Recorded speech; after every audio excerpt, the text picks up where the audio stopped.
What I've aimed to do is give a sneak peek, kind of a peek under the tent, if you will, into how guys really are, not how women want them to be. Like, oh, my boyfriend, he'll never go to a strip club. Okay, got it. Did you push record?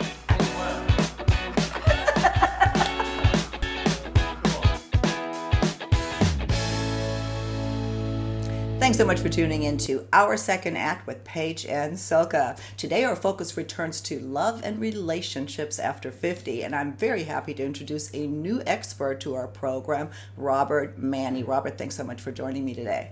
Oh, it's my thrill to be here, Silka. Thank you so much. I hope I can help out. I think so. By way of introduction, Robert is a talk show, well, not a talk show host, radio host. Right. A blogger. And I love this, and this is one of the things that attracted me, to your information while I was doing some research, is he is the author of The Guy's Guide to Love. Try saying that 3 times. Which has been touted by some impressive people to be the equivalent to Sex and the City, right? It's been called Dan Wakefield, of pretty iconic author. He's called it the male successor to Sex and the City. And it's a little bit different than, Sex and the City was the 4 ladies having their cosmos, talking about their dates. And my story is about 2 guys competing for love, sex, power, and money in New York City. And they roll like men roll, a little bit more lone wolfy, a little bit more frenemies, competition, but it's all good. No, I love it. And you sent me the book. I'll bring it up. I'll link to it because I'm sure a lot of our female viewers will read it or want to read it. Now, do you get a lot of male readers? Are they interested in that? It's the genre is more for females. So I have a lot of female readers, and they like it because what I've aimed to do is give a sneak peek, kind of a peek under the tent, if you will, into how guys really are, not how women want them to be. Like, oh, my boyfriend, he'll never go to a strip club. Okay, got it. But how men really are, and the truth is, it's not so bad. So that was my intention. But I find that guys who do turn on to the book, they really like it because they say, finally, this is a book about who we are in today's terminology and in today's culture, and it's honest. It's right there. That's who we are. And the bottom line is the truth about men is not a bad thing. Yeah. Well, and this is exactly why you're on today's show, because Paige and I can spend countless hours talking about what women want, what men want. Is in particular, we have lots of wonderful dating coaches, female experts, but there's nothing like hearing it from a man. And on Second Act TV, we care about that very much. So I want to relate it. I know you talk to a perhaps a bit broader age-wise audience than we do. We are very much focused on the second part of life. So with that in mind, how did you come to start this platform? What is your vision? And what is it that women need to know about the real Well, I really thought that women need to know how men really roll and what they're all about. And again, that the truth is not so bad in the story. And I did it through a novel because I believe in the power of story. My background's marketing and advertising, and I set the world of the story in advertising purposely because I wanted to write about what I know about that culture, that world. And it's really about 2 guys who are in competition, and one of the main character's ex-girlfriend rather, asks him to write a column for her new magazine, new publication about men for women. And he says no because he feels that women don't want to know the real truth about men. And finally, some things happen, and he decides he's going to write the column, and he makes the star of the column his womanizing best friend.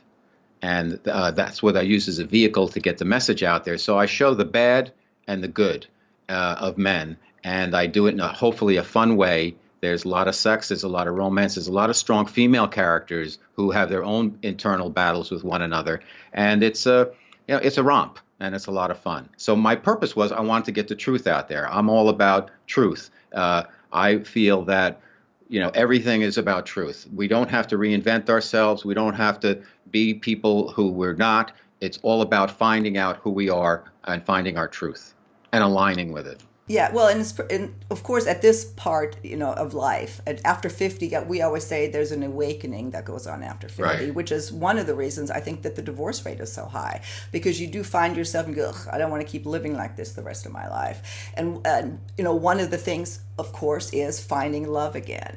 Hmm. And that's a scary, scary thing, or can Right. be for women in particular. But women believe, or based on the feedback that I get on a lot of these videos, that all guys want is a younger woman. Hmm.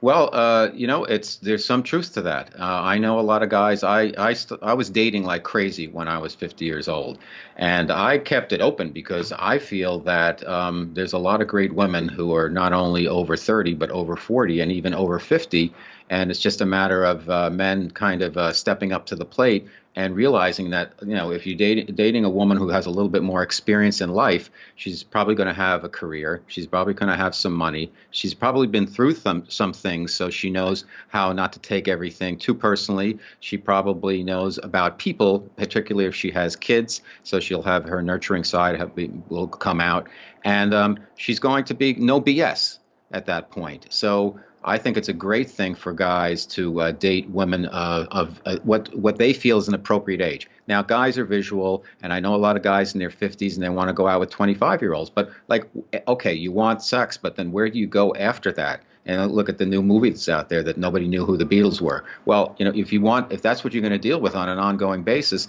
that's your choice. But I think a lot of guys want companionship. The older they get, they're going to want some companionship, also somebody to share with what they've managed to accomplish and accrue over time. And you're going to have a more satisfying experience, in my opinion, if you date women in their 30s, 40s, and 50s. When I was on Match.com, I was dating like crazy, and I wasn't going after nobody in the 20s, late 30s and up. And I had a full schedule, and the women I met were fantastic. Of course, it's all about chemistry, but I met women that I had relationships with. I met women who became friends.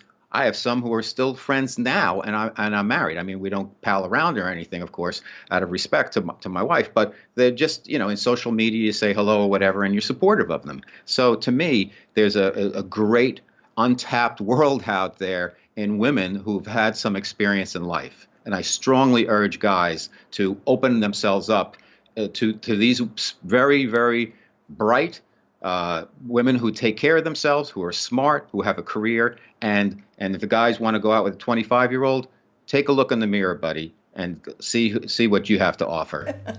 Well, and besides money. Yeah, well, exactly. And what I liked about your information and your blogs is your reference to, the guy's guy versus a man's man. Mm-hmm. Tell me about that. Okay. As a little preface, I began blogging because the main character in my book, The Guy's Guide to Love, he writes a kind of a blog or a column, if you will, about men for women. And in a way where life imitates art, after the book came out, I decided, well, I might as well tackle this and just keep running with it. So I started blogging about everything that has to do with life, love, and the pursuit of happiness. And I've honed in on relationships. Now, I don't consider myself a dating expert. I think I've aged past dating now in terms of just being out there all the time. I'm married now. I met my wife on Match.com. We went out once and just kept going. So it can happen. Okay. And so the guy's guy came out of the fact that, the old saying, man's man is macho, women are in the kitchen or in the bedroom, whatever. And really, a guy's guy is a contemporary man. To me, there's never been a better time to be a man. Young guys are caught somewhere between manscaping and the MMA. Older guys define themselves by their paycheck and by their job, but there is a great opening for today's man to be more casually confident, have emotional intelligence, to be a lot of fun, to have integrity, which is a very seductive characteristic and rare, a rare commodity these days, and also to have style, kind of a timeless style, and also strength, but unassuming strength. On my radio show, we interview a lot of female dating experts, and to a person, they all say that women want a guy to be a guy in the best sense of the word, and that helps support what I'm doing in the whole guys movement, if you will. No, and I would agree with that.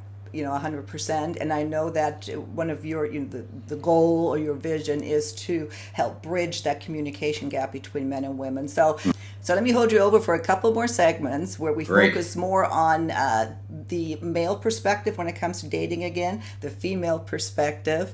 And I'll be sure to link to all of your information, to your shows, to your book, for anybody to get in contact with you directly. Is there anything else that you'd like to add before we sign off on this segment? Sure. Well, the whole Guys Guy movement started with my novel, The Guy's Guide to Love, and then we moved to my website, robertmanni.com, where I blog, and now my radio podcast, which is now in Southern California on KCA terrestrial radio and all over iHeart, Spotify, iTunes, etc., is Guys Radio. Well, like I said, I'll be sure to have all those links in the video description below, and we'll see you next time on our second Great. act with Paige and Silka. Thanks so much, Silka.